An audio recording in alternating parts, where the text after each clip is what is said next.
PU college ಆಡಳಿತಕ್ಕೆ ನನ್ನ ಮೊದಲ ಧಿಕ್ಕಾರ.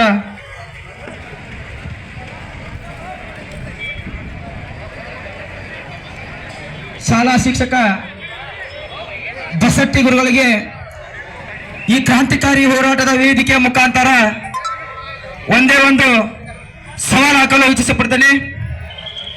ನನ್ನ ಸಹೋದರಿ ಏನಾದರೂ ನಕಲು ಮಾಡಿದ್ದೇ ಆಗಿದ್ದರೆ ಇದೇ ಬಸವೇಶ್ವರ ಸರ್ಕಲ್ ಅಲ್ಲಿ ನನ್ನ ರುಂಡವಾದ ನಿನ್ನ ಪಾದಿಗೆ ಇಟ್ಟು ನಾನು ಶರಣಾಗ್ತೇನೆ.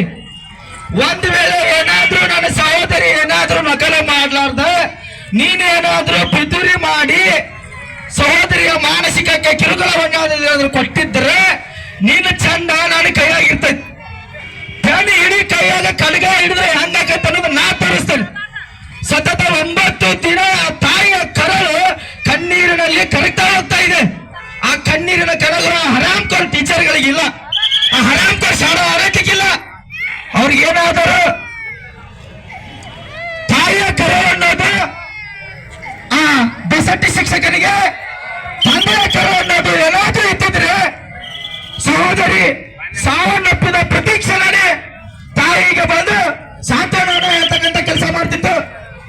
ಇವತ್ತಿನವರೆಗೂ ಬಾಗಲಕೋಟೆ ಜಿಲ್ಲೆಯ DDP ಯಾವುದೇ ಶಿಸ್ತು ಕ್ರಮ ಇಲ್ಲ. ಕಾರಣ ಯಾವುದೋ ಕಾಣದ ಕೈಯನ್ನ ಕೆಲಸ ಮಾಡ್ತಾ ಇದೆ. ಆ ಕಾಣದ ಕೈ ಅದು ಕಾಣಾಗಿ ಕಾಣೆ ಆಗ್ತದೆ. ಇವತ್ತು ಸಾರ್ವಜನಿಕವಾಗಿ ಶಾಲಾ ಶಿಕ್ಷಕ ಕಾಲೇಜು ಆಡಳಿತ